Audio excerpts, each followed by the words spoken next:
Now, how's our health? We can check that on the web. You can see many websites like this. All you need to do is enter your height and your weight, whether it's in centimeters, kilogram, or pounds and inches. And putting your height and putting your weight, whatever it is, you come to your BMI, your body mass index. It indicates your body fat. For example, in China, during those 10 years, the prevalence of overweight increased by nearly 40%. And it's quite astonishing in many other countries. We use the term overweight. Overweight, it means that your child is above a weight considered normal and healthy. More so, obese. A child is severely overweight with a BMI that's equal or greater than the 95th percentile. So these are the normal categories for determining whether you are underweight, normal, overweight, or obese.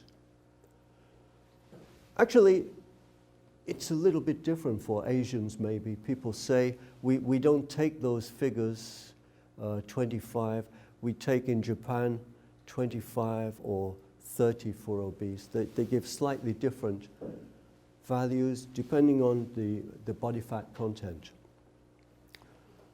In US, 33% of 10 to 17-year-olds are obese or overweight. In China, 23% of boys under 20 years old. When they grow up, when they have a more sedentary lifestyle, it's going to be terrible. The cardiovascular diseases will be chronic. Many other diseases also. Here's a plot in USA of the trends from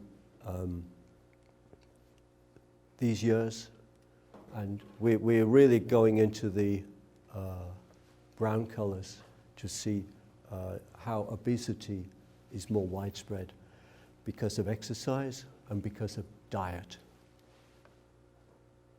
So what can we do? Start jogging, go out there, okay, and feel fresh. Get the endorphins in your brain.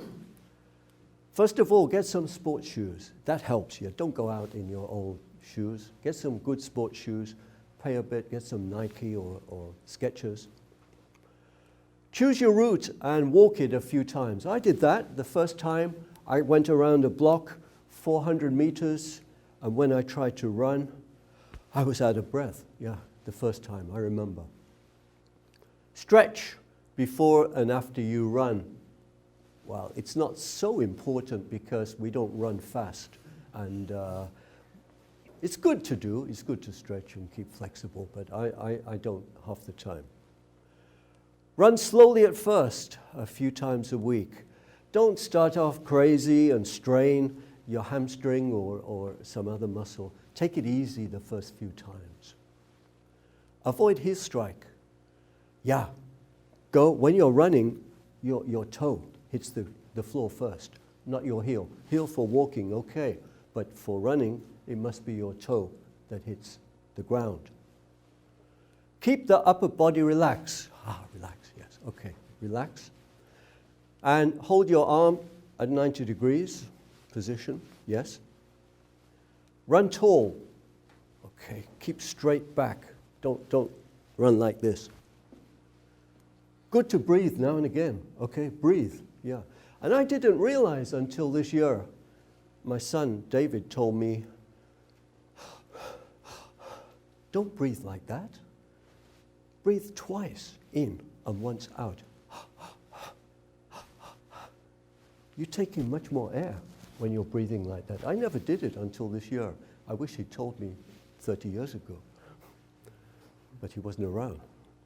Set up a schedule and log your performance. It will give you some incentive if you write down and see some improvement in your running. And gradually increase the time and the distance you're running. Don't run the same place every day. You'll get a bit bored and give up. Vary your routine. Very important. Get a running buddy. Now, if you get a buddy like that, you'll be running, men, about 3 times a day, I bet.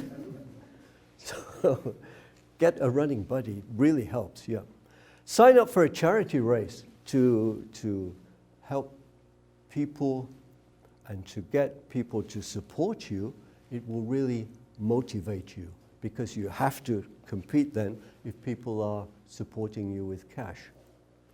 Don't give up and always be positive, feel motivated. So that's how to start. It's easy in Kyoto. These are the most popular jogging places.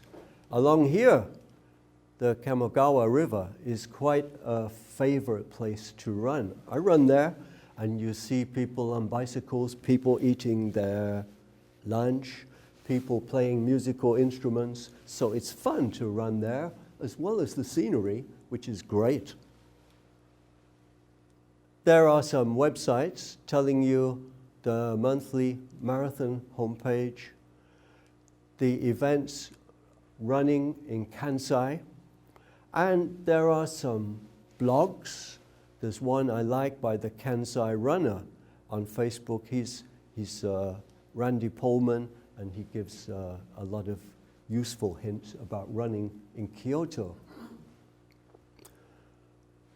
I'm aware in 1917, to commemorate the 50th anniversary of the movement of the capital from Kyoto to Tokyo, there was a race.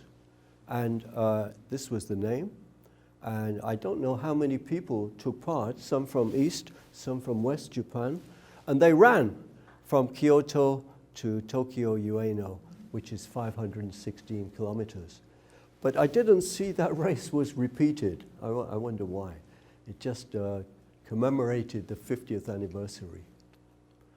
But there is a race in January every year, Hakone Ikeden, and that is 217 kilometer race with teams of 10 men.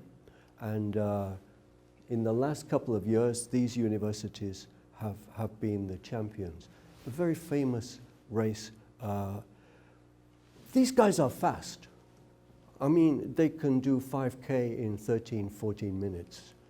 So you have a team of 10 people like that. They are really killing that distance very quickly. I took this video at the top of Mount Daimonji because I love running on the trails in Kyoto. There are so many trails. You can run around the hills here, and it's good to have maps.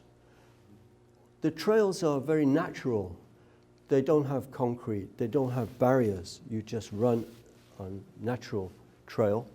And there are various routes. So if you want to buy the map, I went to this bookshop and got the maps. But maybe you can get it at tourist offices as well, I'm not sure. I only got lost a few times and then quickly found my way. And it was good to have the map, yes. So there's plenty of beautiful scenery to admire around here. Well, my friend Edith said, there are 3 types of running, 3 genres. First of all, realistic, which is like taking part in a 5-kilometer race. You're there at the beginning, you're there at the end, you just run and complete the distance. Realistic. Then, surrealistic.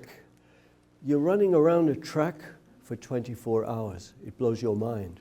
You're in another dimension, track or a loop course. And then there's the absurd genre. That is running on a treadmill when you could be out there in the green Kyoto trail, much more attractive maybe. So she said 3 types of running.